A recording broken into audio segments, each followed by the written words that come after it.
Hi, everyone, and welcome. We're so glad that you could join us today for a discussion on the party question in DSA.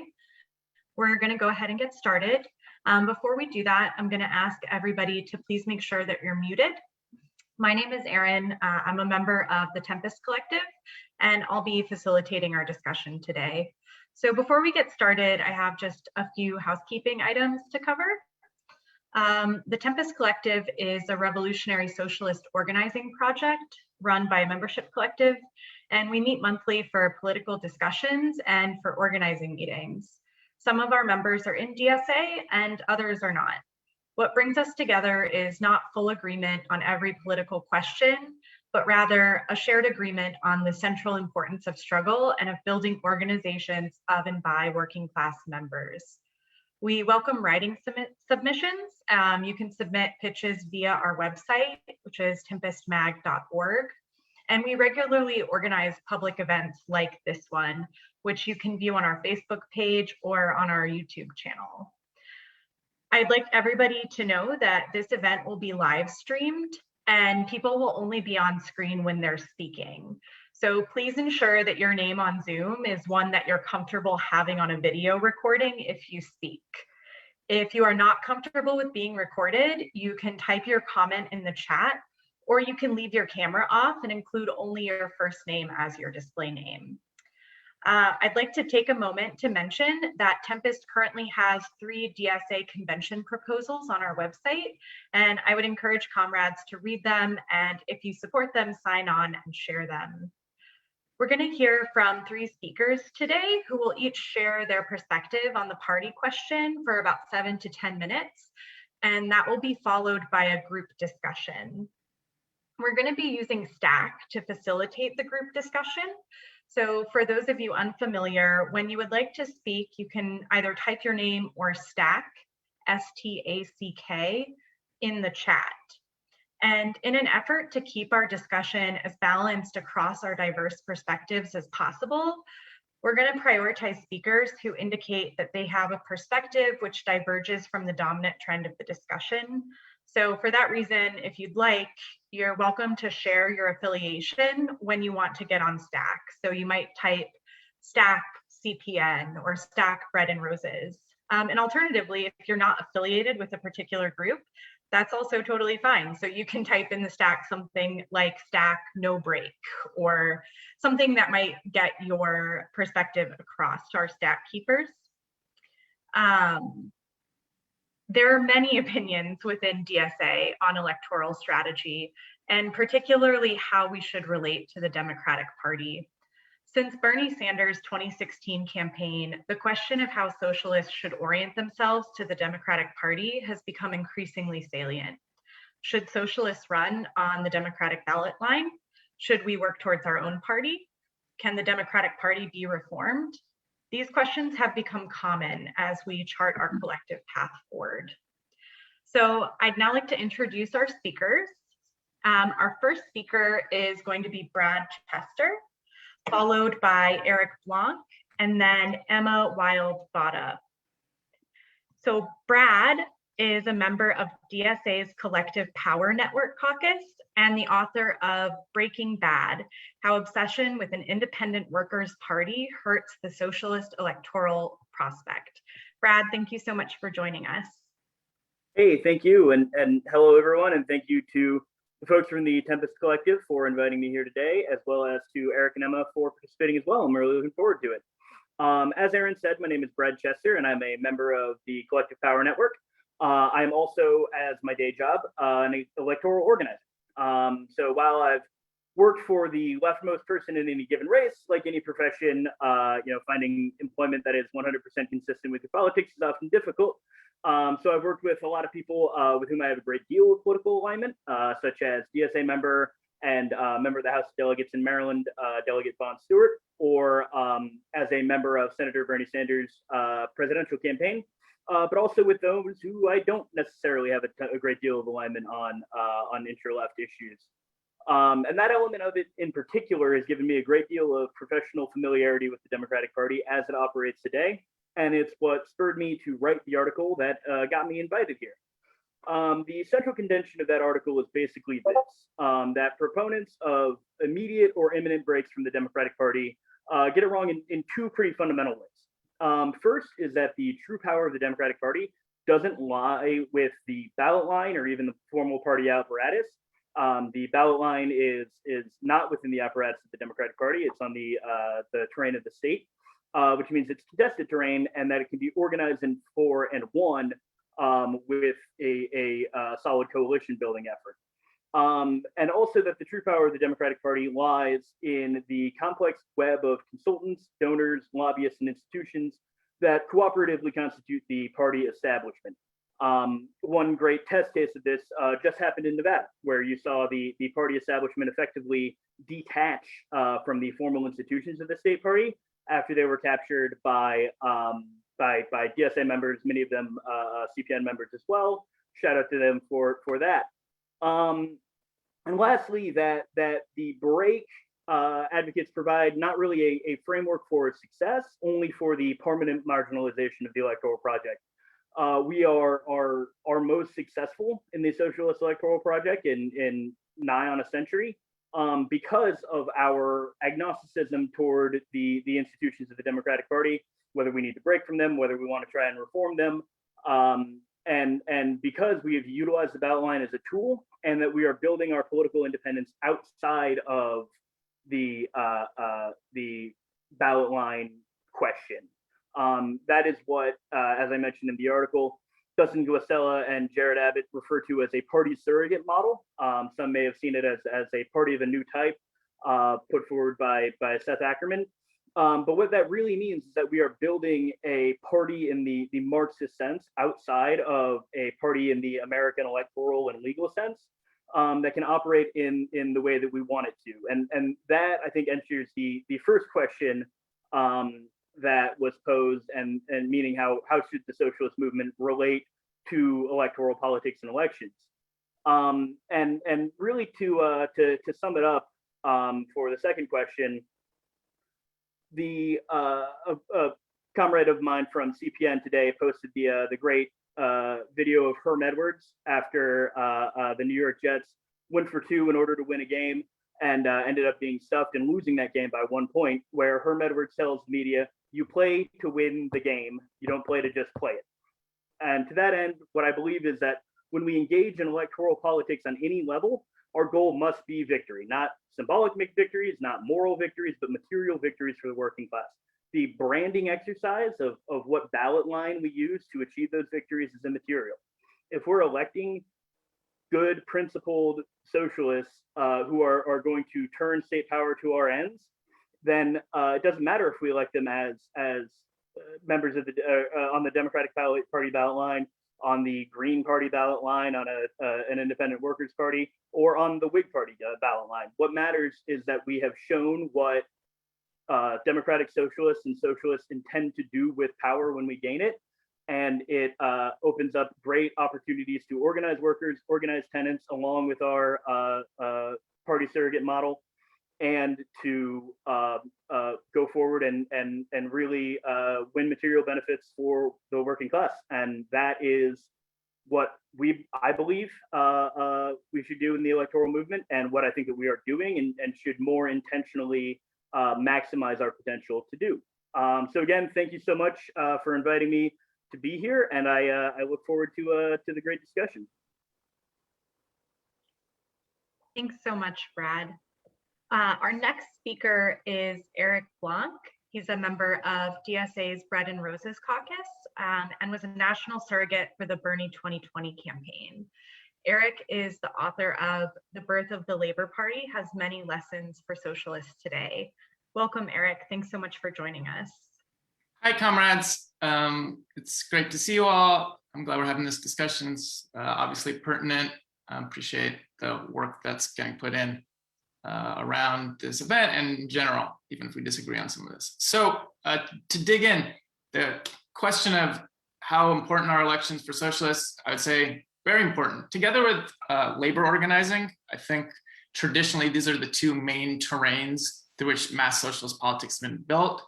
And I think that's been proven to be the case again today.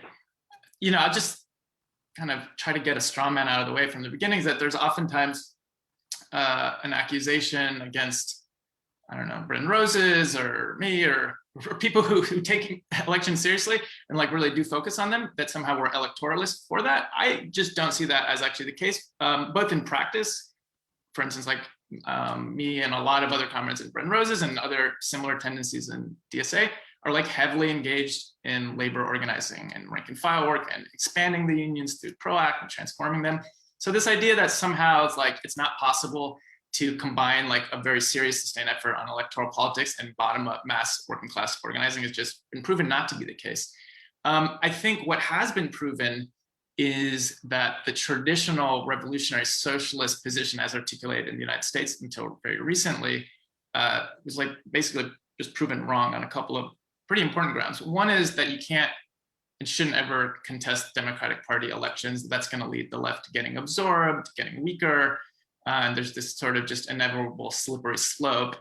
You know, I think Emma wrote an article saying that the left is weaker after this recent electoral cycle and sort of basically arguing that you can't actually show that the left is stronger than it was before. And I just think that's clearly not the case. You know, I just respectfully disagree. DSA has almost 100,000 members now. We're a national political force that can intervene. Socialism has been re-legitimized. And it's important to ask why that's the case. The response from comrades sometimes is, well, you know, a lot of that was social movements. And I think that's true. There's certainly you wouldn't have had this socialist upsurge if it hadn't been for Black Lives Matter, the Occupy, the teacher strikes. But you can't actually explain why DSA has blossomed the way it has in the absence of the Bernie campaign, AOC, and the fact that sort of socialism as such, and democratic socialism specifically, was put into the public eye as a political alternative, right, beyond just social movements, by insurgent campaigns within the Democratic Party. And so that's why you didn't see DSA massively grow after the Nader campaign. It's why it didn't massively grow after Occupy. It's why it didn't massively grow immediately after BLM. You needed Bernie, you needed DSA around AOC, and then you needed the like really fantastic work that's been happening on a local level to build insurgent electoral politics in combination with the social movement activity we want to support. So just the idea that you can't use the Democratic line, it's been proven wrong. It'd be interesting to see whether people still defend that or not.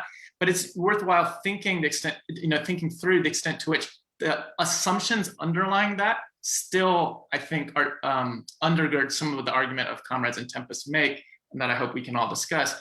And part of that is what I think Emma in the article I read from her says, you know, basically elections are important, but they're secondary to the bottom-up struggle. I just don't think that formulation is particularly helpful. I don't think it's been proven to be right. I think that we should give them equal weight strategically, and then tactically you can figure that out. And that's been proven to be a more successful mechanism for building up class struggle. And to be even more specific, taking elections seriously means running people that can potentially win office. It doesn't mean you always win. It doesn't mean that sometimes you need to make, sometimes it's worth sticking to your principles. And I would say often, and most of the time, you don't want to make compromises that's going to mitigate against your program just to get elected. There's no point in running socialist campaigns if you do that. But you need to find out a way so that you can run and seem like a viable political force and not just run propaganda campaigns, which is what the socialist movement really did for a very long time. And so part of that then brings the question that Brad raised, which I basically agree with as far as now, at least, which is, yeah, you do need to primarily contest Democratic Party elections today. And that's the mechanism through which you can start building up independent class power on in the electoral arena. And so I think the criteria we use for whether we're winning is largely through the growth of our organization and the growth of our political profile, and that's been clearly shown to be right.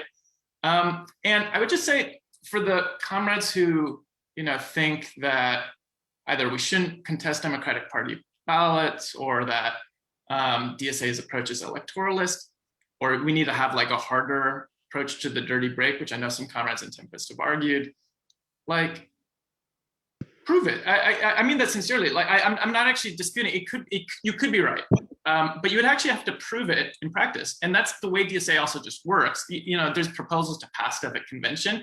The way DSA actually works, as a lot of you know, is you sort of have to inspire people to vote with their feet. And so if your contention is correct, that there's this alternate viable path that DSA is not pursuing, I would expect that you should be able, at least on the local level, to demonstrate the viability of that. And if you do that, then I think you will get a lot of success. My guess is that it's not likely to happen. And the reason it's not being done is that right now, actually, there isn't a lot of space outside of the Democratic Party or to run in the Democratic Party with an extremely making our candidates have to say, down with the Democratic Party, we're aiming to split as soon as possible. To me, that comes off as probably not an effective approach for talking about the actual policies we support. There's a lot of ways of differentiating ourselves from the Democratic Party establishment, other than yelling or maybe that's unfair, without foregrounding our intention to split in the short term or long term. That's not, to me, that doesn't seem like actually a tool to building the power we need in the short term. So I do think that there's a real dangers of co-optation, and we should talk about that. And I think maybe Comrade Brad maybe underestimates that a little bit, and we should talk about that. But let's just think about the mechanisms through which we would avoid that co-optation. First and foremost, that's by building an independent, strong socialist organization that can contest for power in the streets and the workplaces and against the Democrats. So I think we can look at places like Chicago and New York, in which DSA has done a great job. I'm really proud of Brendan Rose's comrades who are involved in that work, in which people see that socialists matter and they're going up against democratic establishment. And that isn't because they're declaring the need in the long term or short term for a new party. It's because they're fighting around issues that put them on the side of workers against the establishment. So I think that the main thrust of what we need to be doing right now is building that independent power, independent organization, and that will put us on a collision course with the Democratic Party apparatus without having to sort of just focus on propaganda about how we think a break will happen, or that. I personally think it's much more likely that a break with the Democratic Party establishment will mean us getting pushed out from the Democrats at a certain point. This is a difference I have with the CPN comrades. I think there was argued in there that basically there's the establishment. I was just looking, the establishment, using the Democratic ballot line is not a hindrance to socialist organizing. I think that was what was argued. I think that that's one-sided for various reasons. First of all, it's not a good thing for us to be associated with capitalists. And part of the problem right now is that, for better or for worse, a lot of people and a lot of working people across the country really do see socialists still as part of somehow the same team as Biden. And we want to overcome that. I don't think that's going to be overcome in the short term, but we need to keep our eyes on having our own party with our own ballot line so that we're not politically associated with our class enemies. So it's not immaterial. We can write about party surrogate, and we should, I don't like that term that much. I would call it because it makes it sound like there's a substitute for mass workers party, but most people really look at those two parties and they see, which team you have to choose. And so it's, I think, actually quite important to keep our goal of a mass workers party that's going to require a break with the Democratic Party establishment.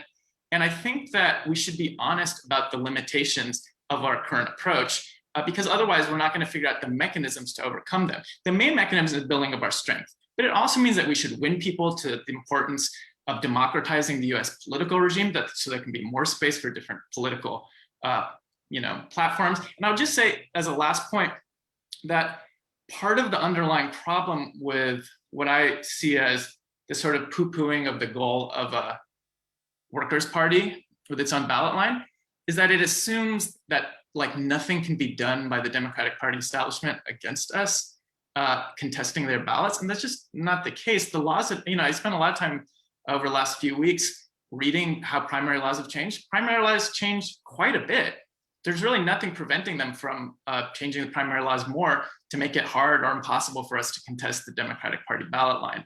So I think we need to fight to democratize the laws, but we also should just be aware that the Democratic Party establishment can change the laws to ice us out. It was just a year ago that they openly declared that they wouldn't let Bernie, and a lot of them openly declared they wouldn't let Bernie become the nominee at convention, at the Democratic convention right? That they were going to have some sort of like palace coup, because we don't actually directly elect the president, which is like not a minor thing, because that's the head of the Democratic Party. So there's major limitations to using the Democratic Party outline, particularly in the long term. In the short term, I think I probably mostly agree with the thrust of what comrades in CPN and Brad are arguing, as opposed to maybe what I expect Emma and the comments argue. And I'm going to end it there. I look forward to the discussion. Thanks, Eric. Thank you. That was great. Before we move on to our final speaker, I'm just going to ask that comrades try to hold their comments for the discussion. We're using the chat box to make sure our speakers know when they're approaching time. So there's a lot of interesting things happening in the chat, and I'm really looking forward to the discussion portion. So our final speaker is Emma Wild-Bada. She's a member of DSA and the Tempest Collective. Emma writes on the New Socialist Movement and uprisings in the Middle East and North Africa, and she's the author of Is Socialism Winning? Welcome, Emma. Thank you. And thank you to Brad and Eric, and I'm really looking forward to hearing from comrades in the discussion. So I want to take a step back, actually, and start with our ultimate goal, socialism. Socialism's full democracy. It's that people have the right to decide the conditions of their lives. It's working and oppressed people having the power to collectively determine how to run society. So obviously that is not where we live today, but I think we have to start with that end goal of where we want to be and assess where we are now in order to develop a strategic vision that's going to bridge the two. How we get to socialism is the working class coming to power as the agent of its own emancipation. In order to do this, workers have to become class conscious, which means that they have to have a sense that capitalism doesn't serve their interests, it exploits them, and they're better off overturning it. And it's not only that, it's people realizing that they collectively have the power to do so as the ones who produce wealth in society. So just over the past year, we've seen the development of class consciousness in the immense struggles of teachers who are on the front lines of asserting that, actually our lives do matter, and workers, students, parents shouldn't be put at risk with reckless school reopenings during the middle of a pandemic. Last summer's anti-racist uprising forced defund the police into the mainstream and raised big questions, I think, about how cities are funded, who that benefits. And today we're seeing Amazon workers determined to defy the odds and organize one of the largest companies of our time while getting national and international attention for doing so.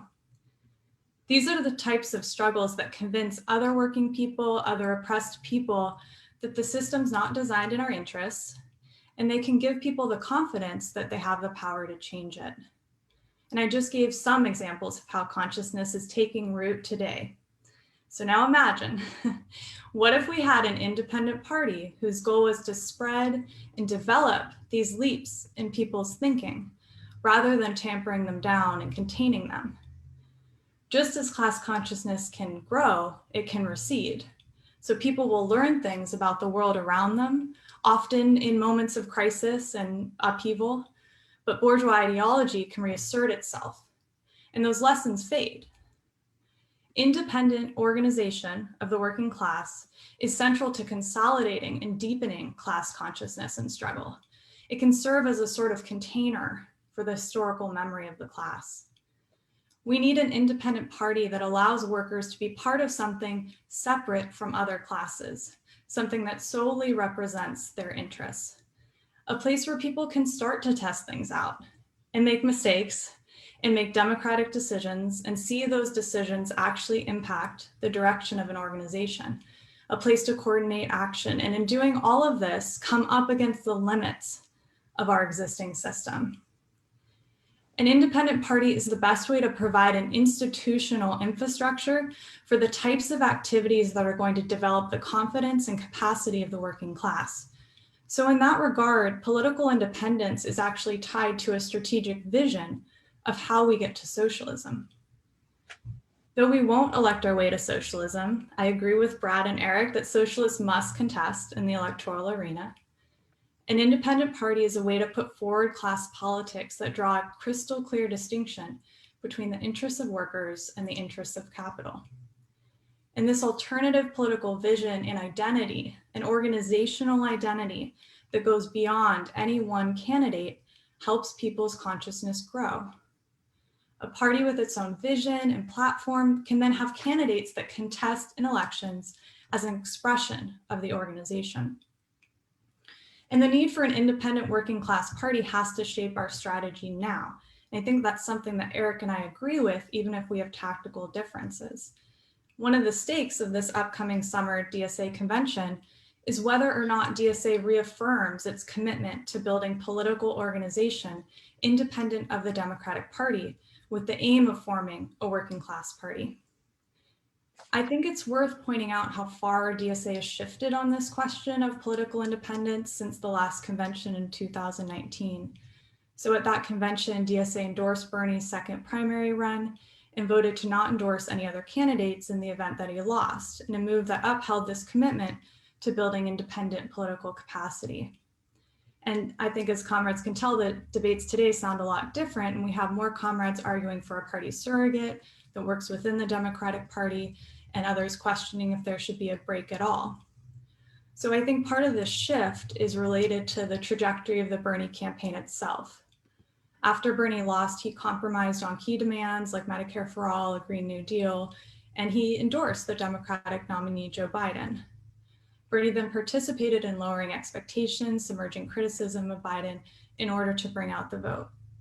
And as far as I can tell, there isn't much lasting independent political infrastructure that was built out of DSA's involvement in that campaign. Though I agree that the Bernie campaign absolutely showed the openings for socialist politics in this country, I think we have to grapple with some of the strategic challenges that are revealed in the rightward drift of Bernie himself, that are connected to a strategy that runs on an electoral timeline. So with the framework of elections, it starts with what do we have to do to make something realistic happen over the next year, the next 4 years, whatever it is, not how to make a long-term vision realistic. And this is part of what I mean when I say that our end goal has to determine our politics and our strategy now. Most of the other campaigns that are cited by supporters of the dirty break, party surrogate, or class struggle elections don't match in practice what the comrades hold up in theory. Nearly all of the other DSA endorsed candidates, most of whom are not DSA members, speak out against establishment Democrats while at the same time arguing that a better Democratic Party is possible. This places them and their campaigns firmly within a party without any expressed intention to break. It's hard to see how this sharpens the contradictions between socialists and Democrats, and it actually seems to blur those lines. And it is certainly possible that politicians like Bernie and AOC could be compelled to break from the Democrats one day, but that would require building up an alternative that they could break to. For now, most of the campaigns that comrades point to as class struggle elections or the dirty break tactic end up looking like realignment in practice. And it's hard to see how these campaigns are building up independent working class organization in the direction of a break. So lastly, I just want to address two key disagreements around this debate. And the first is simply, what is the Democratic Party? So Brad and others have argued it's just a ballot line that can be used to further our aims. And others will say it's not a real party. But I think recent history shows the Democratic Party is an actual party that's run by and serves representatives of capitalist interests. We all saw how viciously Bernie was attacked and forced to cede ground during the 2020 primaries, and how the Iowa Democratic Party delayed the caucus results to hurt the left. Any candidate who puts forward or attempts to put forward social movement demands like defund the police, abolish ICE, face backlash from party leaders. And the party establishment spends more time disciplining leftists and obstructing their access to the ballot line than it does battling Republicans. So I don't see the Democratic ballot line as separate from party infrastructure or as a neutral tool that we can use as socialists and somehow transform into an instrument for our aims. So the second disagreement is around whether it's too difficult to run independent campaigns, so we're most effective running on the Democratic Party ballot line. And it's notable, although some comrades will say they're agnostic on the party line question, there haven't been surrogate runs on the Republican ballot line. And I don't often hear arguments for that. I've never have. So implicitly, the way to overcome the barriers to independent runs is to use a tool of the Democratic Party. But I think examples like Rosanna Rodriguez in Chicago, the Richmond Progressive Alliance, Kshama Sawant in Seattle show us that independent campaigns are possible. And we shouldn't overestimate the limitations of taking steps towards a third party, nor accept those obstacles as static and unchangeable. Though I'm not arguing declare a party tomorrow, we can and should be developing spaces for relationship building, discussions, research planning, and taking concrete steps now to plan coordinated independent electoral campaigns as a way to begin building the beginnings of a concrete alternative. So I think it's imperative actually for the trajectory of the socialist movement that the largest socialist organization in the US maintain political independence as its horizon. Thank you. Thank you, Emma, and thank you to all of our speakers. We're now going to move to the discussion portion of this event, which will be followed by a wrap up from our speakers. For the discussion, I just want to remind you all to get on Stack by typing Stack in the chat if you want to speak. I'd also encourage you, if you would like, to include your affiliation or some sort of shorthand term to help our Stack keepers keep our discussion balanced across perspectives. So you could type Stack CPN, Stack no break, something to indicate if you'd like. I'm going to ask that folks keep their comments to 2.5 minutes. Our timekeeper, Ashley, will let you know when you've got 30 seconds left. Also, because we have limited space for these types of discussions, I'd like to ask that comrades not abuse the chat box, just use it for Stack or to share a comment if you're uncomfortable speaking, and to remember to keep our discussion comradely.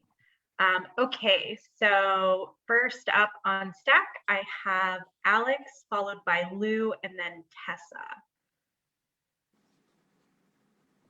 Is that, which Alex? Is that me? Or no? Yes, go ahead. Yes, okay. So, I mean, I think that, like, just thinking about the sort of discussion about, like, what a party is and what the objectives of the movement are, and I'm speaking, I'm speaking about I'm a member of the Communist Caucus, but I'm not speaking like as far as like its positions. But I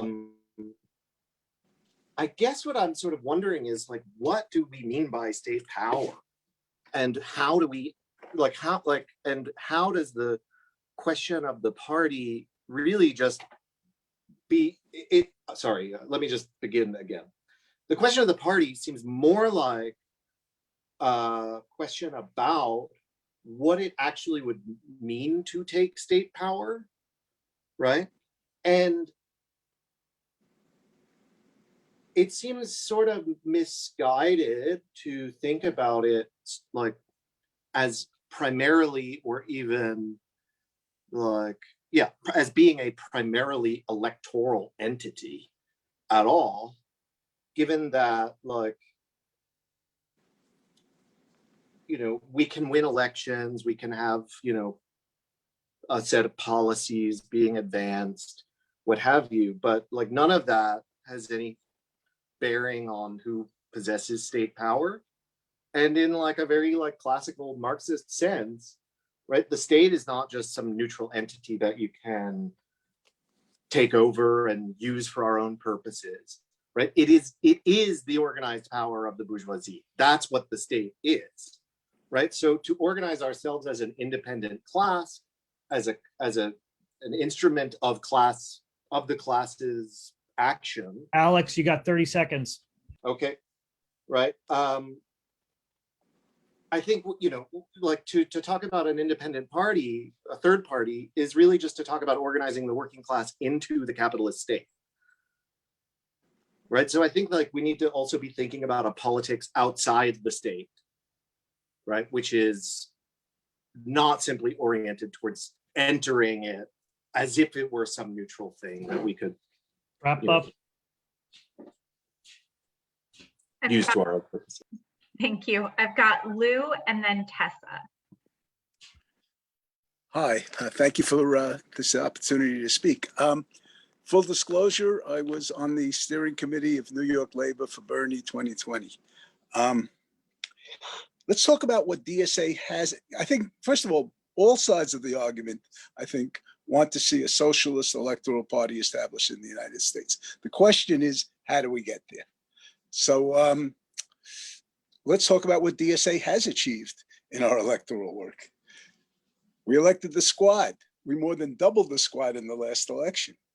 I know here in New York, and this is true for throughout the country, state legislature, we have in both branches, we have a socialist bloc, a DSA bloc.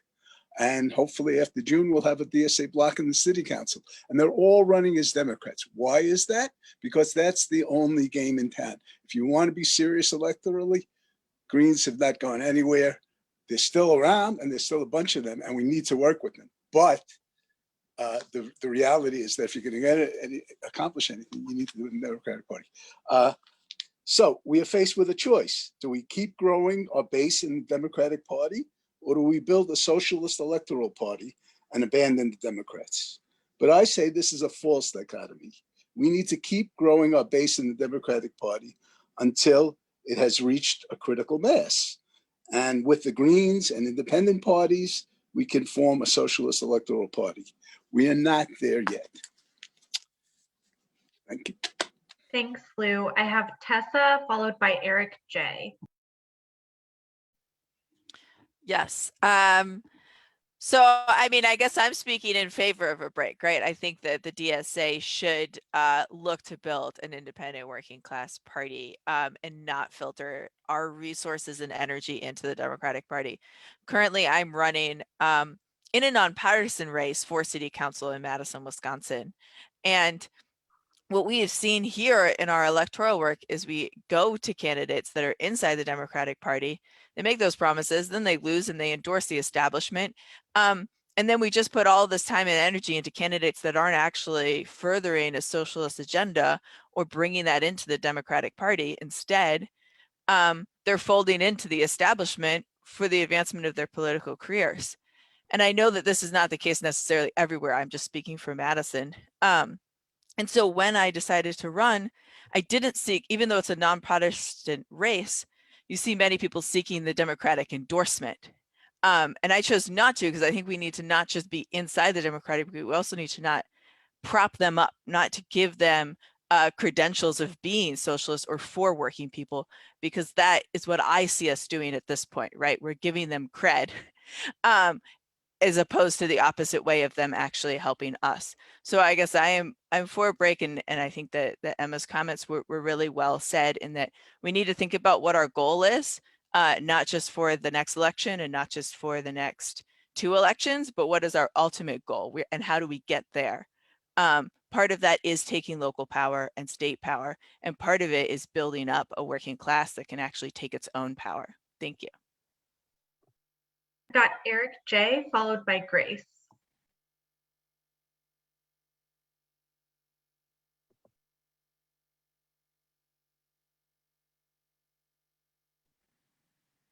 Eric? Okay, so we'll go on to, oh, go ahead, Eric. Sorry about that. Yes, I'm a retired transit worker, a member of Local 100 TWU.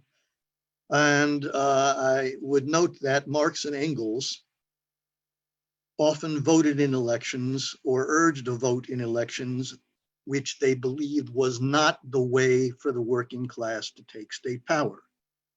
They thought it was necessary because it extended the franchise and it gave them a chance to put out revolutionary socialist ideas.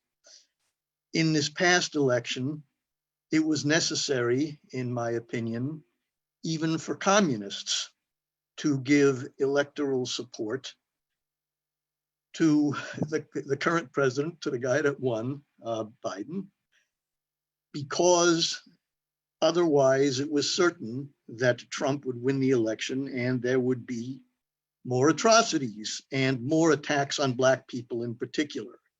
This is, the analogy I would make is if people are chasing after you and trying to kill you and you pass by a toxic waste dump and you jump into it to save yourself for the moment.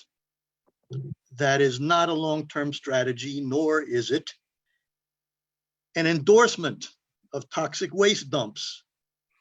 It's what you had to do at the moment. And it is entirely possible to do that, despite what some comrades have said. It is entirely possible to do that and still say what the Democratic Party is. They are a rotten imperialist party that has inflicted great woe all over the world. And that is an important part of the Democratic Party. Not to say that, make a big point of it, is to fool the workers. I think that in 30 seconds left. In the course of fighting for revolutionary socialism, it is necessary to engage in coalitions and the like, and various sorts of short-term efforts with the purpose of showing our co-workers that it is not possible to get and keep, keywords keep, it is not possible to get and keep the gains of the working class. Wrap up. Unless the struggle goes over into socialist revolution. Thank you. Thanks, Eric. Before we move on, I just want to clarify on some format questions. So we will be throwing it back to our speakers, the panelists. Right now, we're in the open discussion part of this event. So next on stack, I have Grace, followed by Xavier. Hi, I just want to thank the organizers in Tempest for putting this together. I think it's really exciting to talk about the big question of the day, and I hope that there's more of them. So I'm in Socialist Alternative. Obviously, we call for a new workers' party and have for a long time. And I think it's for a lot of the same reasons that Emma talked about, you know, to raise class consciousness, to talk about socialism, and importantly, to win people over politically. I think that sometimes in these discussions, we're relying on premises that just strike me as false, that don't make a lot of sense. I think first, in talking about like US ballot access laws, right? I think that we can sometimes overemphasize and make kind of a huge like black hole out of what's actually a challenge. It's absolutely true that the US two-party system has, you know, tremendous legal fortification. But to be fair, even in European countries where you have, you know, a jillion parties on the ballot, you still need to form a majority coalition. You still have that very same pressure to make strategic concessions to capitalist parties. But I mean, if we're talking about having to gather thousands or tens of thousands of signatures, of having to fight back against, you know, legal harassment, why would we not want to take that opportunity to organize, to get out in communities and talk to people at their doors about why we want a working class party, use repression of people's democratic rights to agitate, you know, against the two-party strongholds and to win people away from them?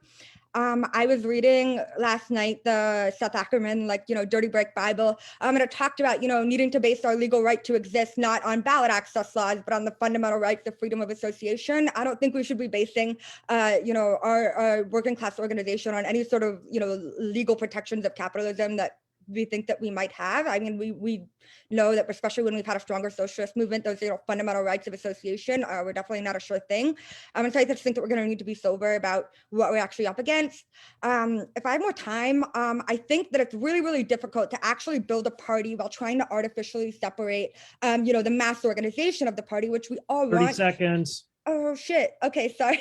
And from its electoral expression, I think having an independent banner is not merely an aesthetic concern, but actually like really concretely determines whether people want to get involved, who is getting involved, and what strategies are politically available to you, like making the Democrats mad at you.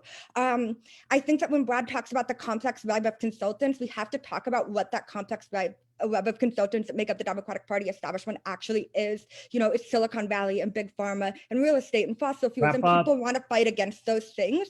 And so I think that clarity is very valuable, and we need to have a clear message and, you know, align. Yeah. Thank you.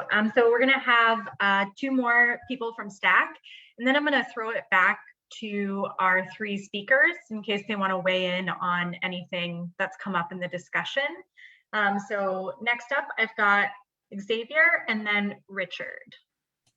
Howdy. I'll try and be brief because I want other people to have an opportunity to speak, but this is mainly a question I want to pose to everyone here, and I guess the panelists, and that I'm rather agnostic personally on party building, but my biggest concern is a couple of years ago when I did the regional DSA training in Wichita, there was a really good reading on the history and formation of the PT in Brazil, the Workers' Party.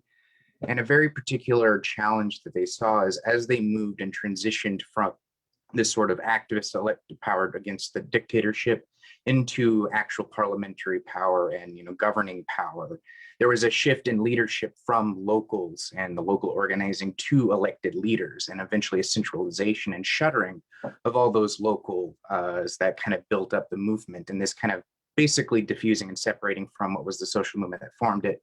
Considering kind of how the PT formed and how it's very similar to our coalition in DSA, I do have some concerns that if we do move to that as a focus, will we lose and become unmoored from the social movement? Because as we saw what happened with Bolsonaro's election, while it is great that Lula has been exonerated and is likely to run against him, there was a succession problem, and the personality focused politics that often comes out of elections not only creates a problem where there's a succession problem, like we're all thinking right now about what happens after Bernie Sanders passes away.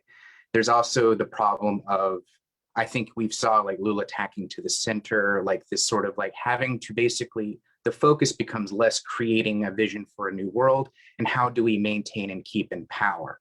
So while I'm certainly not anti-electoral work and everything, that is a primary concern, especially here in Oklahoma, where yes, the local Democratic Party is weak, but I also have a lot of difficulties with the surrogate model. We have attempted that and had mixed results and stuff. And I'm just concerned that how we can kind of balance that. And if we are truly wanting to create a politics of the new and of creating a new world, how do we square that with sort of the pressures of actual governing power? So I just want to put that out there. Thank you.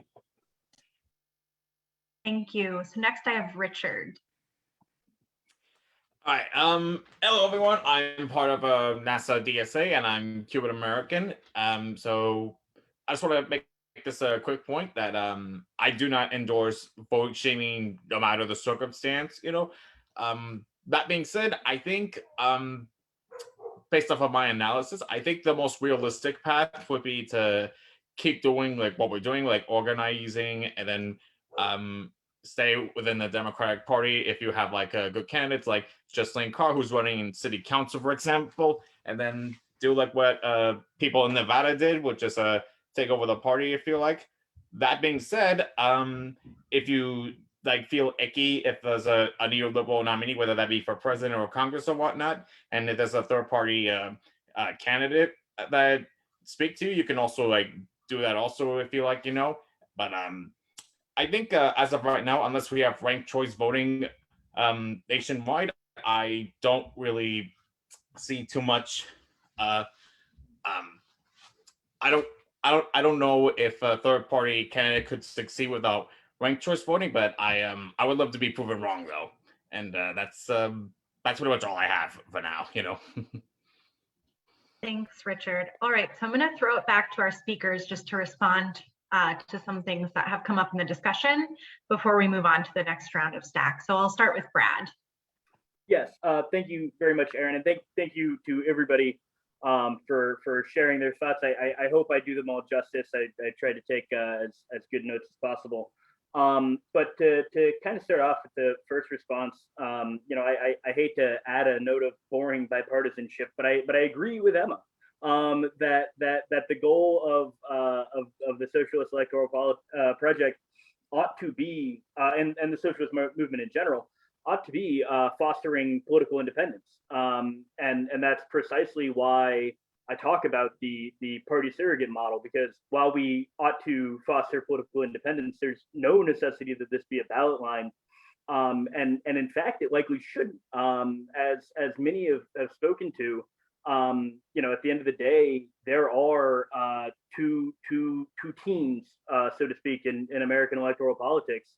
and if you're coming to people from a third team, they're likely to write you off. And we've seen this happen a lot with existing third party movements. The Greens, I guess, are the most successful of them. And they struggle mightily. And there's really no evidence that simply saying the word socialism and talking a good game will motivate the millions and millions, nearly 40% in the past election of the country that doesn't vote. In states where the Party for Socialism and Liberation is on the ballot, for example, they don't get this mass of voter participation that we would need. And to speak to somebody mentioned, I believe it was Lou, talking about organizing a critical mass of working class voters in this country. That is precisely why in my article I talk about the necessity of kind of an agnosticism to whether we do a break, whether we realign, whatever, because those are not strategies; those are kind of outcomes of a successful strategy. And so we remain agnostic because if we're going to have a successful break from the Democratic Party, in which we are able 30 to seconds. stand on our own and elect our own people, we will already have a critical mass of working class voters, so we can call it whatever we want. And one other note is when folks talk about existing successful third party runs, they often bring up Chicago or Kashama Swant in Seattle. And it's very important to note that these are nonpartisan races. These are not the vast majority of races in the United States. Great. Eric? Yeah, so I agree with a lot of what Brad just said, so I won't repeat some of them. I'll say I also agree with Emma that the goal is socialism. Maybe I took that for granted because this is a debate among socialists, but yes, clearly sometimes what we're all talking about is how do you build worker power so we can both win the immediate, I imagine everyone here agrees that we also need to win immediate reforms on behalf of working class people, and that we're not likely to be able to get to socialism if we can't win those. But yeah, the goal is overthrowing the capitalist system and working class people, freeing all of ourselves and all of humanity. But then the question is still like, how do you get there?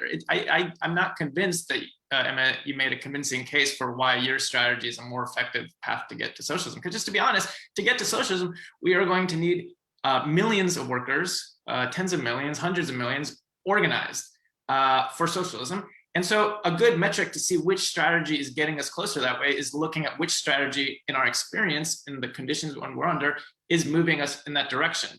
And I would say that the approach that DSA in general has been doing has been proven to be more effective. Clearly, just, it seems indisputable that we have 100,000, almost 100,000 members now, and that attempts to do other strategies have not worked. And that actually, therefore, the path towards getting to socialism does have to, at this point, be, I think that we need to be pragmatic enough to deal with the conditions as they are so that we can build the strength we need to move towards socialism. And so the case really is on you to show that an alternative approach can work beyond local nonpartisan races. I think, what Brad said is right. If you can prove, for instance, you can elect an independent to Congress, like that'd be fantastic. I would love to see that. But I haven't seen much evidence for that. Third party voting is lower than it's been, actually, it's almost at a historic low in the United States. The part of the underlying problem here is that there's an idea, I think, of propagandism, that the way you're going to get to a break is just by convincing more and more people of that, right? So either, now or in the future. And in reality, the way breaks have taken place within capitalist formations in the past is actually the establishment kicks them out. So it doesn't actually require that. That's what happened in Minnesota. It's what happened in the British example. So you can look at, online if you want to look into that. So it's not actually the case that you have to just like openly say this needs to happen. This is the big way you're going to get there. You need to build up independent strength that goes up against the politics of the establishment, heighten those contradictions. And I'll just say those contradictions are heightened now. We have we have so many members. And look, Bernie, for instance, 30 seconds, fought for $15 minimum wage against the party establishment. The idea that like Bernie and the squad and DSA electeds are somehow just like tailing the Democratic Party establishment. It's just like clearly not the case. In New York, we're fighting tax the rich, calling for Cuomo's resignation. People see that. The only people I think who don't see that are people who are so focused on certain like narrow conceptions of the Democratic Party. They don't see that there is a mass fight going on right now in the world, and that people are seeing socialism as a political alternative for the first time. Emma?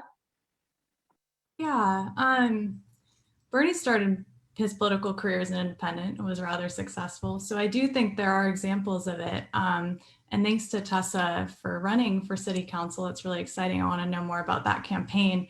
And part of this is that, you know, it is, you're right, Eric, like the burden is on us to show some of this stuff in practice. And I think that it will take, you know, it can start on a local level, but it also matters like what lead DSA nationally sets around this stuff. And it's not if Bernie or the squad as individuals, like it's not that they are bad individuals or they're changing their minds on things. It's just a reality of the pressures of governing with the Democrats, with the Republicans in this kind of system. We can look at what happened in Chicago with the Alderman Vasquez, where there was the pressure to have this vote that funded the police and DSA's response in Chicago to censor them, and then ultimately not to expel them as a DSA member. I think we're going to run into those messy realities more and more and have to figure out as an organization, like, how do we respond to that? And how do we start to build, you know, actual organization that has a relationship to these candidates, that there are accountability mechanisms. And this isn't like, you know, it's not a candidate centered thing. It's more of like an expression, even if, you know, we're not a party, but an expression of the DSA as an organization. So that's where I think things where, you know, drawing some lines in the sand around, you're not going to vote to fund the police. Like, to me, that seems like a fair line to draw for someone we're going to endorse as DSA. I'd say also that they identify as a socialist. To me, that's a line that we can draw as DSA to say, that's what you have to do to earn our endorsement. Otherwise, I'm not quite sure, like, what is the weight of it? What do we get out of it to have our logo next to someone who's actually running as a progressive Democrat? I don't know what that gives us. And then to stack up all of those electoral victories and say our movement is stronger, that doesn't entirely hold for me either, because I look at demands like Medicare for All or the PRO Act, and I'm like, are we closer to winning them? Do we have the organized working class that's able to win those things? So it's not, that's where I don't think the gauge of an electoral victory is enough to say, what are the balance of class forces? Yes, there's a relationship, and I'm not saying don't participate in elections. But I think to implicitly tell people that getting more socialist electives moves us closer to winning Medicare for All is not actually how we win reforms. Was that 30 seconds? Okay, I'll stop there. Thank you. Thanks, Emma.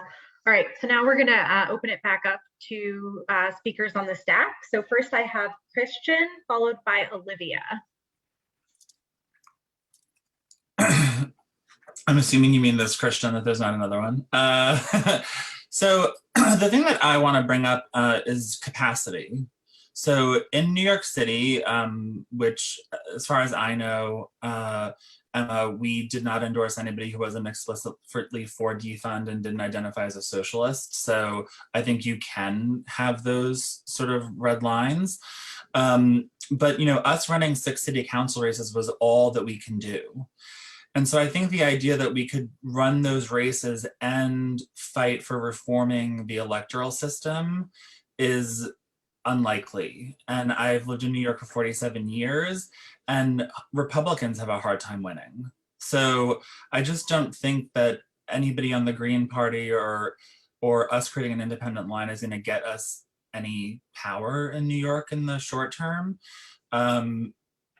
So I'm definitely somebody who's in favor of kind of, you know, a dirty break mentality. But I think the bigger issue here is one that we don't really talk about in DSA, which is that we don't have a long-term long-term coherent political strategy.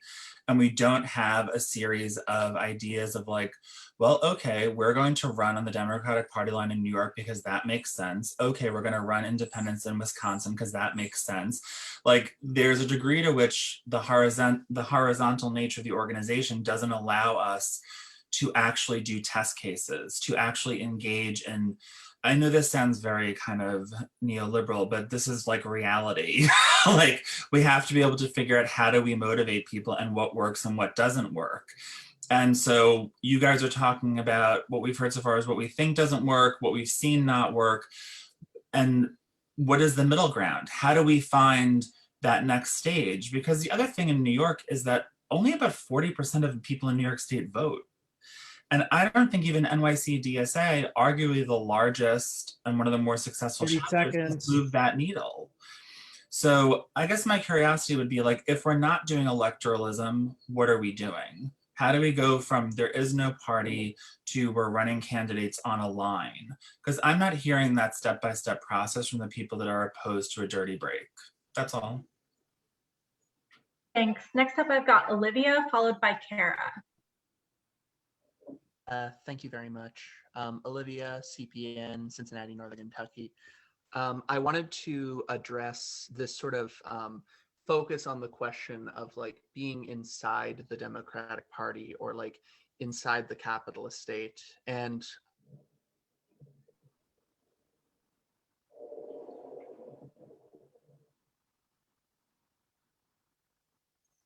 Comrade, we're having trouble hearing you. Can you check your microphone?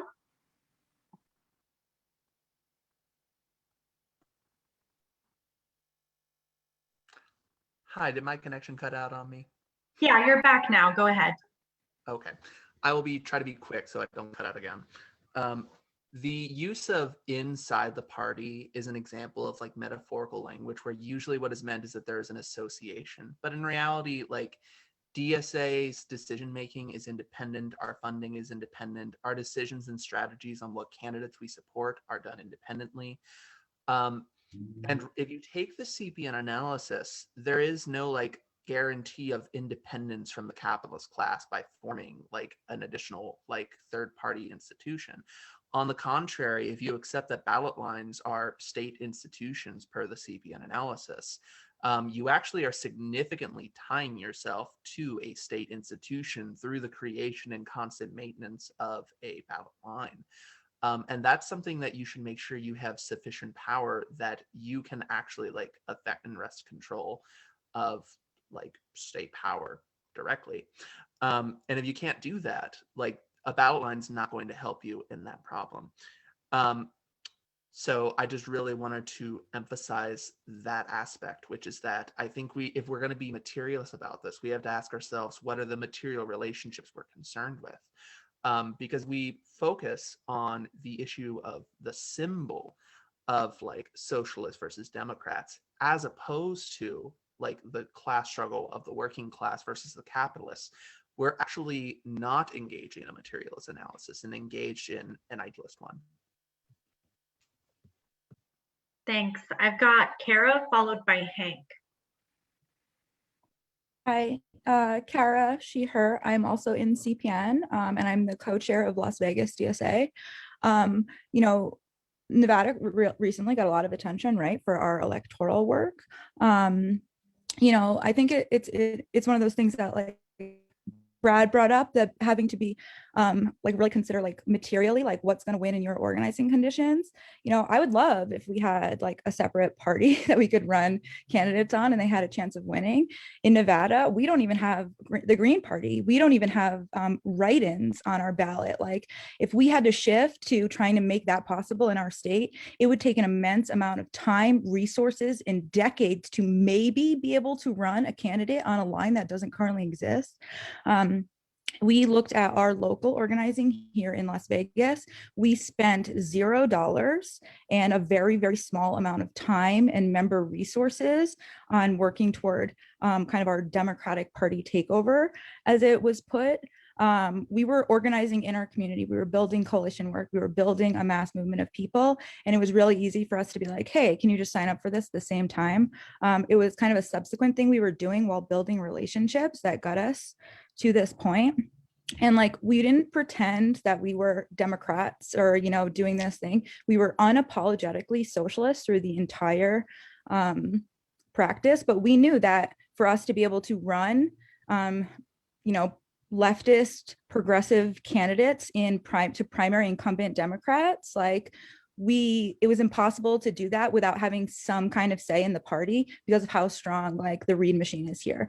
And it's really specific to our organizing conditions, but I think that when we try to take one blanket DSA strategy and apply it to everyone across the country in a million different like organizing conditions, it doesn't necessarily work.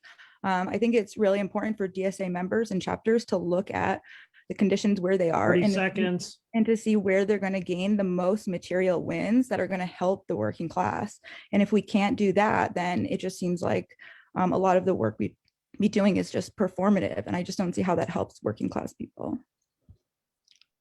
Thank you, comrade. Next up, I've got Hank, followed by Matt M.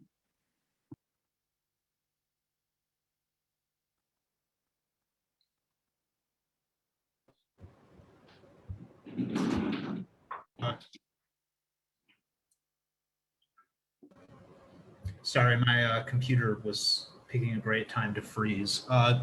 I'm Hank. I'm with Detroit DSA, Tempest. I'm a UPS Teamster. Anyway, I think there is a profound disconnect between what has been written about electoral strategy from both the dirty break and party surrogate perspectives and what has actually been done in practice.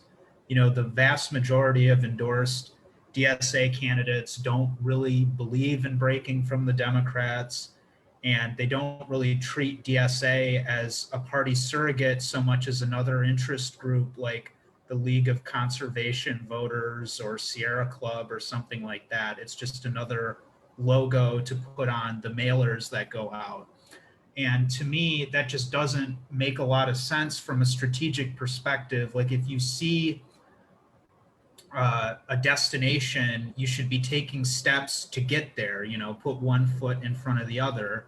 Instead, it's more like my metaphor is I load car parts for UPS. It's like I throw a bunch of stuff together and hope a Cadillac comes out of it. And that's just not how things work. If whether you believe in one or the other, there needs to be a way to put these things into action rather than just saying one thing and then doing another. Next, I have Matt M, followed by Sherry.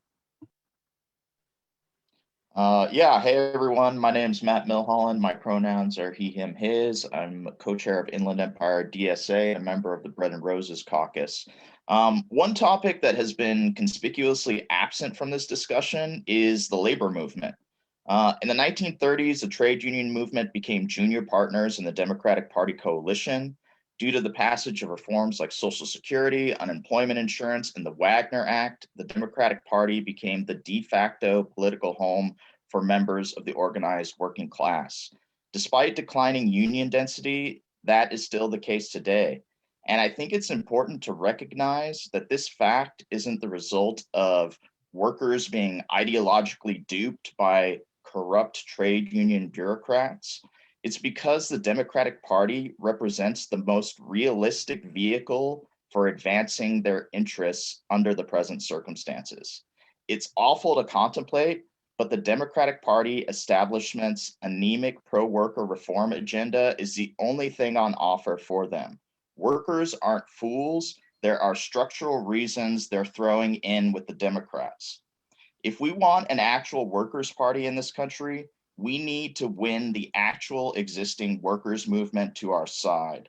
Our task as socialist organizers is to persuade workers that DSA and our campaigns are the most realistic means for advancing their interests.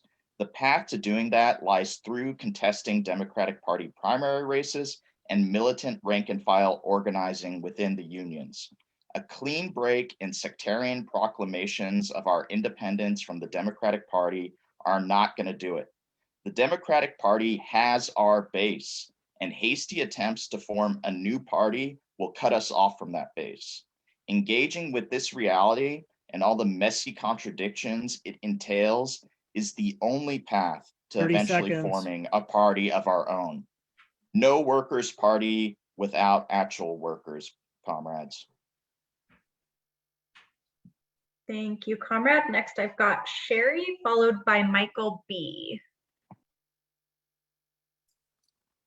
Hey there, comrades. It's good seeing folks. I appreciate this discussion. There's a lot of smart stuff being said, and I'm listening to what people are saying. I'm trying to integrate for me. When I want to get behind what some of the arguments seem to be. When Eric talks about, and others from Bread and Roses, that sort of our side is winning, I presume people mean not just the popularity of Bernie and I guess the victory of the Democrats and AOC and the many other AOCs. It means to sort of turn towards Keynesianism, the funding of relief bill and the now trillions suddenly in our lives. There's people talking about bills of trillions. Now they're talking about 3 trillion, right?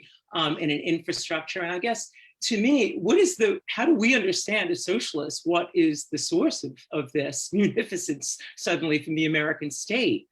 And if you understand it as having gotten the right people elected, then it leads you to one conclusion. But to me, it seems inseparable from not only the depths of the crisis, right, the pandemic and mass unemployment, but the largest Black rise and struggle since, in any of our lives, really, ever, 16 million to 26 million. You've got, all of these independent labor, both the official strikes and the unofficial and the organizing at Amazon and stuff like that is driving something, and that's not going to go away, especially as we head into this little sugar rush into the economy as it opens up, people get vaccinated, summer is coming throughout most of North America. What will this mean in terms of organizing and struggle? I'm trying to listen to comrades who talk about the interaction of elections and these struggles, and yet I look in the last year, this worst year of our fucking lives, and you've got this explosion in DSA to the explanation of it and discuss with many of your own comrades, and I'm not a member of DSA, I'm in Tempest, in the Socialist Caucus, that they were absent. And in the greatest rise in white supremacy in the far right, you have an absence. So there's not an integration, because doing this electoral work, and in fact, we have, right, the ongoing imperial projects of the Biden administration, which is not, the crisis at the border that continues, the moving back away from the defunding of the police and the abolition of prisons and all of those. So I think we have to talk about, when we're assessing what succeeded, well, what has succeeded? Struggles have succeeded. Some of this is getting codified in policy. And what is the actual full tally on what is happening electorally? Got Michael B, followed by Andy. Hi, my name is Michael, he, him. I'm a member of Twin Cities DSA in Minnesota, and also a DNC member from Minnesota. And I think that like our main push should be to expand ranked choice voting and other alternative forms like approval voting everywhere, because that's going to be our #1 tool if we ever do want to go as a party. But until then, I was a national delegate for Bernie in 2016, and he really inspired me to get involved in the party. And I will say there's a lot of obstacles, but there's a lot of opportunities, and we saw that in Nevada. But a lot of times, there's so many open seats on the local parts of the party, the state parties and stuff like that, that it does not take much to actually come in and essentially control the local parties. And so I would just urge people to, I know it seems like, no, we don't want to be involved in that, but like, if you don't have a seat at the table, you don't get to say anything. And I think we need to get more people at the table. Thanks, Comrade. So we're gonna have one more stack speaker, and then I'm gonna throw it back to our panelists to comment on some of the discussion that's been happening. And I do just want to remind folks that stack is long, but that when you type it in the chat, we see you. So you're not being ignored. Please don't feel ignored. We don't want that. And just a reminder to keep it comradely. I appreciate that folks have been doing a good job of keeping things political and, you know, not personal attacks. So with that, I'll pass it to Brad. Yeah, I'm sorry, was this good for the wrap up or? We'll take another round of stack speakers after this. Excellent. Cool. So just wanted to, with the time here, lift up two things that were mentioned. First is to answer that our contention is that the Democratic Party is just a ballot line. It's not, and we don't intend to argue that. What we intend to argue is that the ballot line is separate from the establishment. It is the property of the state. If I want to run as a Democrat here in Virginia, I would go talk to my clerk and give her or him or they the signatures in order to get on the ballot, not have to interact with the formal party at all. And the second is that, and a great comment earlier, I believe from Alexander Gorman, that we shouldn't be organizing people just to go into the apparatus of the state. And I totally agree with that. And that's why when we talk about the party surrogate, we talk about a membership organization that is independent of the major capitalist parties, and that is organizing not just for elections. This is an electorally focused thing, so that's kind of what I talked about the most, but that is also organizing tenants unions, that is helping members organize their workplaces, that is helping members in organized workplaces reform their unions and you know, become more militant and activist unions. So we certainly don't take the line that the electoralist line, as Eric made sure to distinguish folks from, that we're somehow going to elect our way to socialism. But I think, you know, having the elected officials from our party surrogate making laws demonstrates what we'll do in power, and demonstrates the limitations of what we can do just as elected officials. And demonstrates how we cannot rely simply on the elected officials to get us there.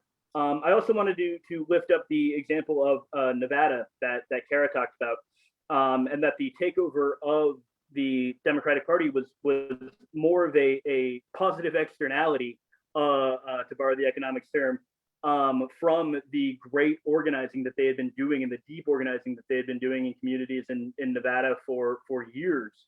And that the organizing is what we need to privilege, and you know, finding a home for that organizing. The party surrogate, I happen to believe that we can use 30 seconds for this purpose, is what matters, and organizing tenants both into tenant unions and to DSA, organizing workers both into labor unions and to DSA, is what we stand for, and to showing the material benefits of organization and of, in particular, socialist policy in practice is what our party surrogate argument stands for.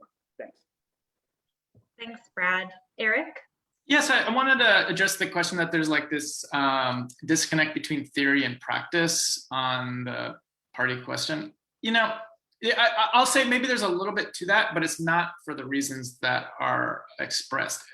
Let me say what I mean by that.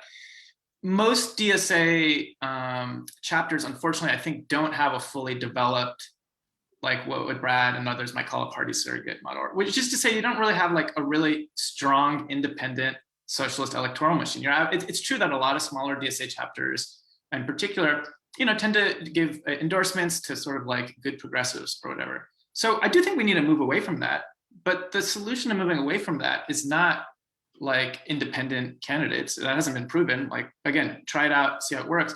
But we can see what works. And right now, what's working is, you know, something, I think the most advanced expression of where the direction we want to go is what's happening in New York right now. That's not just because I live there. I just think objectively, we're building a little bit more power. And I think that, DC and I think a lot of the CPN comrades and BNR comrades and SNC and all of these other currents are doing similar work on this electoral stuff. So I think that it's really great actually to see that there's a growing consensus in the short term in DSA on a lot of where we need to be pushing. And I think where we need to be pushing is towards doing, like, for instance, what I can speak about is my experience in New York is running our own candidates for office, right? So people who come organically out of DSA, people who are linked to the labor movement. We ran nurses, we ran teachers, we ran others, and it's true, we need labor. But this idea that like everybody's waiting and like union members are waiting for the wings for Independent Workers Party, I have not seen much evidence for that. I was doing a lot of labor organizing for the Bernie campaign. I can tell you it was hard enough to get labor unions and union members to support Bernie, but to do an independent red seems to me beyond, I find that not to be the case. And I'll just raise an additional point is that the independence, when we talk about that, does have to be organizational.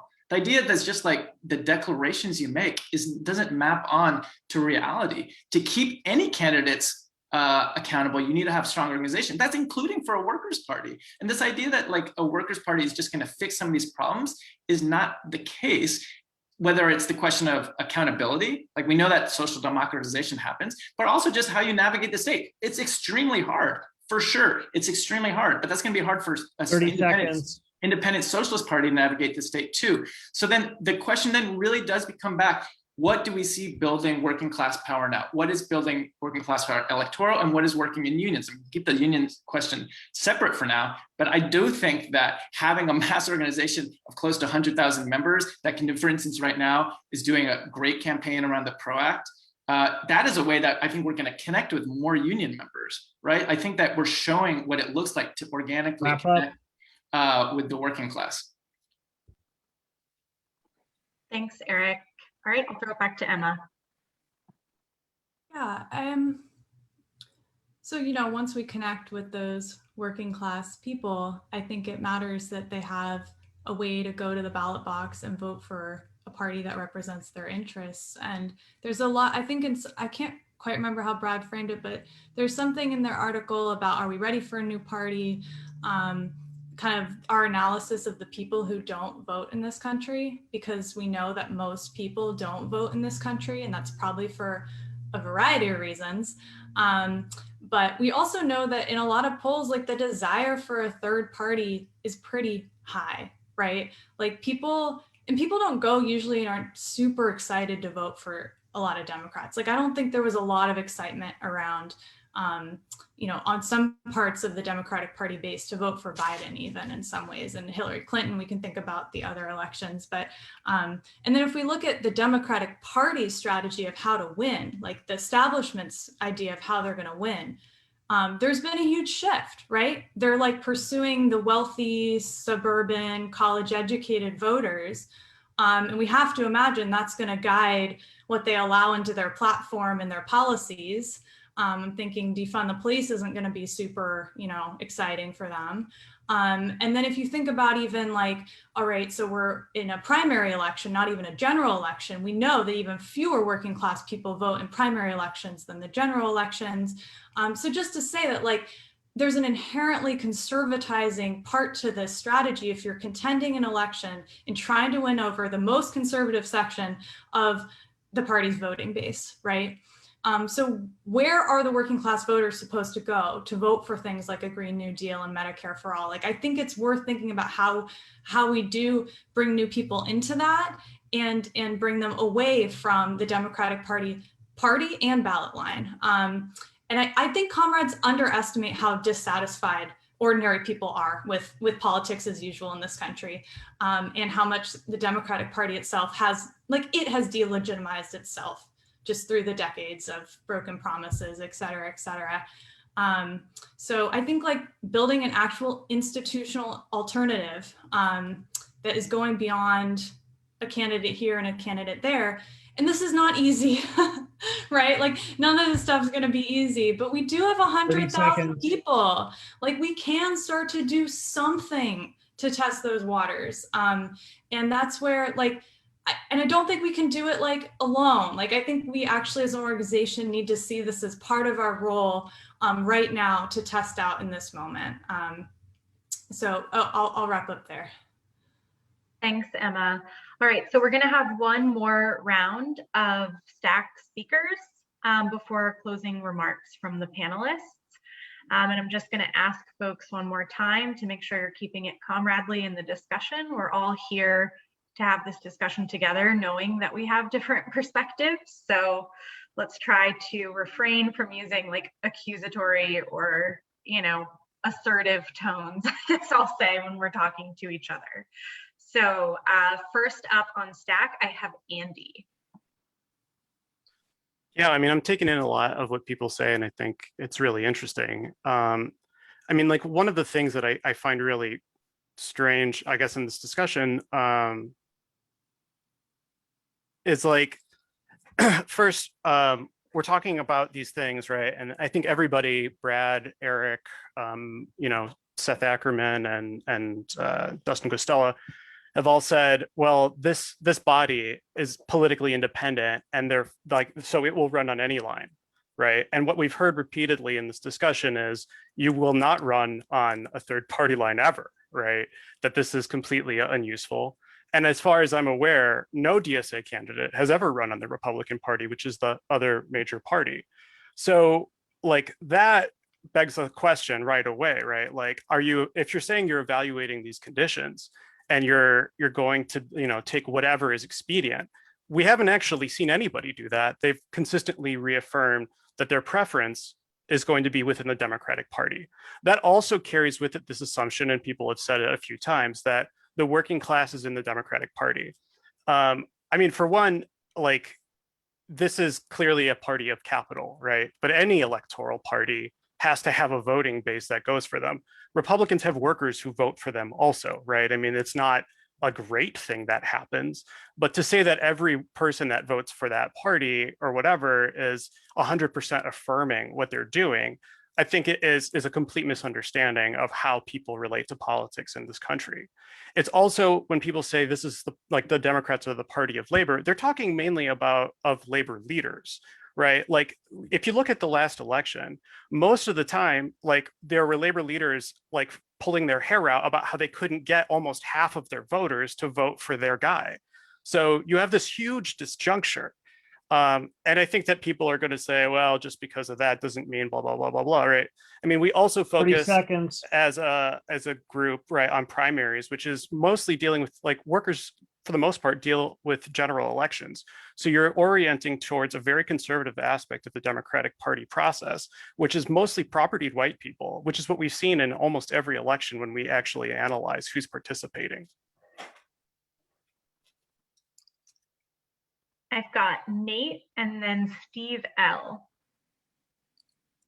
Hey comrades, this is Nate, he, him. I'm from Atlanta DSA and I'm in Collective Power Network. One question that I have for the panelists that I hope everybody can address is something that Emma said earlier was, she talked about like the what an independent party actually means, what we want out of an independent party, why we need an independent party, and talked about, you know, having a democratic organization, having basically a political vehicle for us to develop the working class politically, for people to sort of set like self-actualize and have a political instrument of their own through an independent party, a place to learn and develop and retain knowledge for the class. And I see the DSA as that vehicle because that's essentially what we are. We're a membership organization. We're going to be adopting our first platform this year. We have our own sort of clear identity. We put forward our own candidates. And I fail to see where filing like Form 1 with the FEC to make a new ballot line like makes that happen. I don't see how there's an equivalence between like a revolutionary socialist party or something like the Bolshevik Party and what the Democratic Party is or what the Green Party is. They're very different organizations functionally. Like when you have a ballot line, it doesn't entail a membership system. It doesn't entail like engaging members or engaging activists or engaging like the working public in the same way that historical like membership organizations or labor parties have actually done. So I guess the key thing is I think I and other comrades in CPN and hopefully in Bread and Roses as well see a fundamental like distinction between like the party we need, which is like a revolutionary party, an organization of workers, like a mass organization that does political organizing, workplace organizing, tenant organizing, and like 30 seconds with the U.S. state. We see.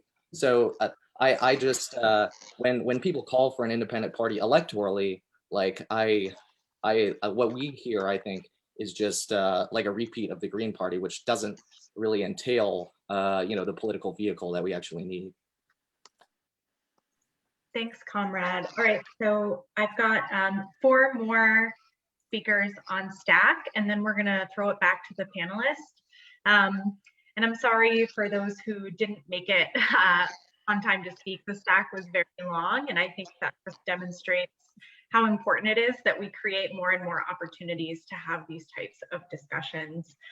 So next up, I've got Steve L, followed by Jeb. Thanks, everybody. Good discussion.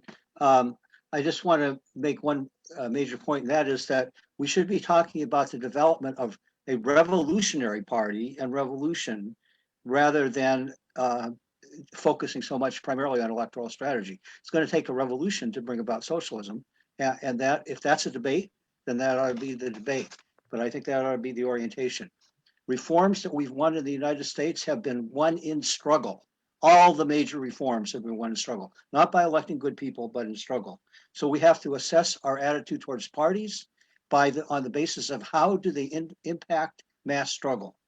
The Democratic Party has co-opted mass struggle and told people to back off, support their leaders, support their candidates, and do that instead of struggle. The Democratic Party has been forced to bring about reforms, but it has not been a friend of the reforms. It has been forced to struggle. We will not win socialism by being seen by people as a wing of liberalism. We need to break with that. Liberalism is a capitalist ideology, and we need to be in opposition to that. We're not going to win over the masses of workers in this country who do not support the Democratic Party, who either don't vote or have voted Republican, by seeming to be in league with the neoliberal attacks on the working class. That has to be done independently. So any electoral strategy we adopt should be aimed at building towards a revolutionary party and towards revolution and towards independent struggle, and not towards accommodation to liberalism. Thank you. I've got Jeb, followed by Natalia. Yeah, thanks for the great discussion, everyone. Something that I would like to hear a little bit kind of more sharply in this conversation is a distinction that I think is I mean, central to Lenin, certainly, of the distinction between party and class. And the reason for this is I think that we're kind of getting the question a little bit backwards, and starting with the party question in DSA, as opposed to asking like what would the social basis be that would support an independent workers' party. And I think that like just flipping it like that changes the way that we might think about this a little bit, and would maybe like lead us to not like just assume that 100,000 DSA members means that the working class is more organized. I think that's an important point. I think there are other signs that the working class is on the rise but the size of the DSA is not necessarily one of them. So I kind of just want to pose that to the group. And just to Matt Mulholland's point that like the Democratic Party has our base right now. I think that that's very much not the case. I think that to the degree that that workers are in the Democratic Party, it's not a kind of deep engagement. So I'd want us to think just a little bit more about that as well. So those are just two things that I hope to kind of hear in the end of this bit. I've got Natalia, followed by Charlie. Thanks so much, everyone. I'm excited to continue this conversation. I think we're all in DSA doing lots of different things. None of us do only movement work or only labor work or only electoral work. We're an organization that does all kinds of things. But I do think that in DSA, there's a way in which like electoral politics and electoral victories are the gauge on which we measure success. And I think that there's an issue where this actually, in practice, leads us away from our goal of developing towards political independence. The pressures that exist electorally do not only exist when you're in office, they exist in all kinds of ways on all kinds of organizations. And I'm just going to give two examples from this summer. I think, you know, Joe Biden was credibly accused of sexual assault. He is terrible on pretty much every single issue you can imagine. And yet there were pressures on parts of DSA to support Biden, given the question of how we see the elections being one of the primary vehicles. The Black Lives Matter uprising, racism being the central struggle in the United States throughout history. It was the biggest, you know, the most people out in the streets historically. And I felt like our organization had a really hard time shifting to be able to respond to it because we were operating on an electoral schedule. And I love New York City, our chapter, but I will say that I saw this firsthand. We had a very strict schedule on when the city council things and fundraising and endorsements had to be had out. And it meant that discussions of Black Lives Matter got pushed out of branch meetings, because we had to forefront the schedule that we were already organizing around. I just think there's all kinds of ways in which our practice, in my opinion, isn't yet adding up to our goal of political independence. And I don't think that political independence comes through an extended process of electoralism. And I will say electoralism because I think we measure our success based on whether we're winning elections or not. I think that pulls us away from the development of the social forces that are not yet organized, but that the system is kind of putting pressure on. And of course, like we didn't win these rounds of trying to fight the reopenings around COVID. And the ruling class was more than happy to let hundreds of thousands of people die in exchange. But the Black Lives Matter struggle, the feminist movement, there's so many things that actually feed into political independence that I think we need to link to the electoral work. Otherwise, we risk missing kind of the goal that we're going for. Great. So our final stack speaker is Charlie. Thank you, comrades. This has been a really excellent discussion, which we should actually revisit because there's a lot of issues, theoretical, historical, and very concrete today that we need to go to. But I think that for me, I'm a member of Tempest. I'm a longtime trade unionist in the faculty union at CUNY. I'm a member of DSA. I think in this discussion, what I've been finding from the comrades from CPN and from Eric is a bit of an underestimation of the actual tensions, practical tensions between election campaigns whose primary, if not sole goal, is winning elected office in order to do good things or say good things from the positions within the state, and actually building effective social movements, effective workplace struggles, etc. This tension is real, and I think that Natalia just referred to a very concrete way that's manifested itself in the last year. That DSA as an organization, not individual DSAers, but as an organization, was unable to relate to and actually play a role in consolidating organization out of this huge anti-racist upsurge this summer. If DSA had put in half the energy it did into the Bernie campaign, into trying to link up with Black radicals and revolutionaries and form committees across the country that could continue to educate and agitate around defunding police, we'd be in a much stronger position today than we actually are. And that tension is there. And historically, one of the questions I think comrades, particularly from CPN, have to grapple with, and comrades in Bread and Roses, is that the idea of a surrogate party, the idea of preparing our forces, et cetera, has been tried before. It was called the Labor Nonpartisan League in the 1930s. It was called the CIO Political Action Committee, all of which promoted the conservatization of the industrial unions, undermining the rank and file militancy that won real reforms, and ultimately tying the labor movement and its most radical form in the mid 20th century to the Democratic Party and to electoral politics.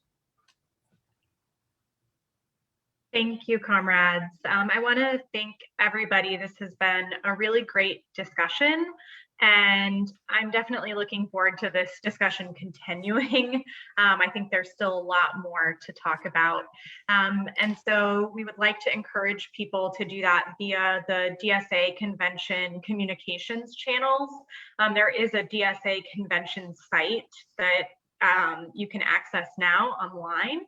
And also at our regular Tempest meetings, in your local DSA chapter and branch meetings, at caucus meetings. These are really, really important discussions. I do want to remind folks that Tempest has 3 proposals right now on our website for consideration at the DSA convention. So the link is shared in the chat for that. I would encourage you to read them, and if you support them, sign on and share them. And with that, I'm going to pass it back to our speakers now for some closing remarks. So we're going to start with Emma. Wow, thanks everyone. I can't wrap all this up, obviously, because we're not ending it forever. But for now, a couple points. So I think DSA can and should be setting up and buffing up our electoral operation with long-term vision, running our own candidates on a shared platform. Will it be a pre-party? Can we work with other organized forces to make something else? I don't know, but we have to start trying some of these things systematically. And all this talk about elections, and I think there's shared agreement that electoral victories do not equal workers' power. Like, those are distinct things, even if elections are part of the strategy. You know, and we know that every elected government who's had a radical social program was either paralyzed by, you know, bosses' capital flight, or overthrown in a coup, or ended up betraying the class. So elections are not sufficient for workers' power. We all agree on that. But that means, like, our primary strategic focus actually isn't the ballot box, right? It's movements in workplaces, streets, on the streets, in the neighborhoods, and that's what's actually determinant for class struggle and ultimately socialism. So now, you know, we need a strategic focus on the mass movements that exist in this country, particularly the one around anti-racism. You know, the movement has its challenges, but I think a key task of DSA is to figure out how to strengthen and cohere its aims and demands. And we can do that with electoral campaigns that directly call out racism and raise up the social movement demands. We can also do it by having, you know, long-term implantation into key sectors of the economy, right? We have to somehow link strikes to social uprisings, particularly those against racism. Because, you know, we know that particularly in this country, the struggle for Black liberation is going to be intrinsically bound up in our struggle for socialism. So again, I think it's a sign of strength that we're having these discussions and debates. I know they can get spicy. I mean, I feel very sweaty, but I'm glad we're all here, and solidarity, comrades. I'm feeling good. Thank you so much, Emma. Eric? Yeah, so it's been a really good discussion. I'm glad it was pretty comradely.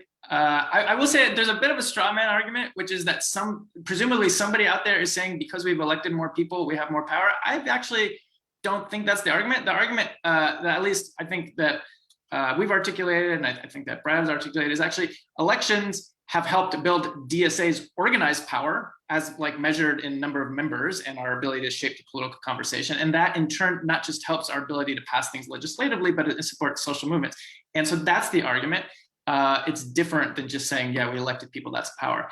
As to this question of like whether there's a general trend towards getting co-opted into the Democratic Party, like somebody said, who's gonna fight for a Green New Deal, Medicare for all, unless we have an independent party? Like, comrades, like who's going to do that? Who is doing that? It's Bernie and AOC and DSA candidates running on the Democratic Party line. That's why people are talking about it now, because you have prominent national figures calling for that. That's who people associate with, and they are fighting against the Democratic Party establishment. They haven't dropped those demands. That's a huge contradiction between like the socialist insurgency and the establishment as a whole. And I want to speak to the specific question of Black Lives Matter, because the idea that somehow we aren't fighting for this is not true. Like, just to give one example, You remember the Democratic Party establishment went on a crazy offensive after the elections, saying that they lost because actually people like AOC and DSA candidates were socialists and raised the fight for defund. Like that, everybody knows that. Everybody knows that. And so that's a huge contradiction, precisely because we are fighting to defund the police. Moreover, it's not the case that we didn't mobilize. Like that is like just to be honest, is not the case. Anybody in New York City or elsewhere knows that DSA people were not just like their individuals, but chapters actively pushed our members out there. And the problem was, I think, not that we didn't support it enough, but that a lot of people sometimes felt underconfident in doing that in the name of DSA. I think it would have been better to do that in the name of DSA, but unfortunately it's true. DSA is a disproportionately white organization. It's not very well rooted. So people were like hesitant to like put us out there as much. And so like that was the debate, but it has nothing to do with electoralism versus movement. That's just like not how it actually went down. And I'll just say one last question, whether this strategy has been tried before, like Charlie mentioned, it's been tried before. That's not true. Every time like people have tried to intervene in the Democratic Party, like that Charlie mentioned, that was with an alliance with one wing of the establishment against the most reactionaries. The example he gives of like labor nonpartisanly, that was to get votes for Roosevelt. We supported Bernie against the establishment. So there's the dynamic here today is much more antagonistic to the whole establishment. We don't know the way it's going to play out. And to argue that it's all been tried, I think is just not the case. And I hope we win this time. Thanks so much, Eric. All right, and I'm now going to pass it to our final closing speaker, Brad. Yep, and thank you, Aaron, and to everybody at Tempest for putting this on. I've really appreciated being here, and grateful in particular to Eric for making those direct response around Black Lives Matter and the labor nonpartisan lead, so I can cross those off my list to make the direct response on. But one thing, 2 points that I picked up from the chat that I want to raise as in particular is one, my comrade from Metro DC DSA, Saoirse, made a point that while Emma's contention that desire for a third party is very high, that if that desire for a third party was for a ideologically coherent and organized socialist party, we would be seeing that. And we're not seeing that. Most folks who would say they want a third party voters are like, Jesse Ventura voters, right? Like it's not a coherent left wing. It's something that like we may align on certain issues, but they are not. It's not this groundswell of support for an organized and coherent socialist party. You can see that in states where things like PSL are on the ballot or parties to that effect. The second was from another Metro DC comrade, Anders, who said that a independent ballot line would subsume the majority of our organizing into electoralism, and I tend to agree with that, and you see that today with the Socialist Alternative. Socialist Alternative comrades across the country, the main thing they tend to be working on is Kshama Sawant's campaign and solidarity with that campaign, maintaining that tribune of their politics. And so we don't have to focus so mightily on that if we're building a party surrogate that is contesting for power along all of these different axes. So I would just close. I started with a metaphor about Herm Edwards, but I'll borrow a metaphor from one of the previous speakers who talked about moving car parts for UPS and saying that the party surrogate or the dirty break or what have you is like throwing together a bunch of car parts and hoping that a Cadillac comes out of that. I disagree, and because I disagree, I would note that the clean break, the idea of an independent ballot line is more like drawing the diagram for a Cadillac and hoping the car parts show up, right? We've got to organize with the working class where they currently are and along all of the axes of oppression at which people interact with politics and the capitalist state. We've got to interact with those people in their workplace, in their homes, in the streets, and in the neighborhoods, as well as at the ballot box. And that's what the party surrogate strategy would entail for us as we've talked about it. It is organizing and meeting all of the working class where they are and building a movement that the working class, the vast majority of the people in America, can see themselves in. And that's what we stand for in CPN. And if you do as well, we would hope to have you along for the ride. again, thank you to everybody for coming. Thank you for Tempest to putting this on, and thank you to Eric and Emma for the illuminating discussion. Thank you. Thanks so much, Brad. Thank you to all of our speakers. This was a really, really interesting and rich discussion. I am definitely going to leave and go listen to one piece at a time after we end this meeting with all of the discussion about car parts. So thank you all so much for joining us. We hope to continue this important and timely discussion, and I hope you enjoy the rest of your Sunday. Thank you so much, comrades.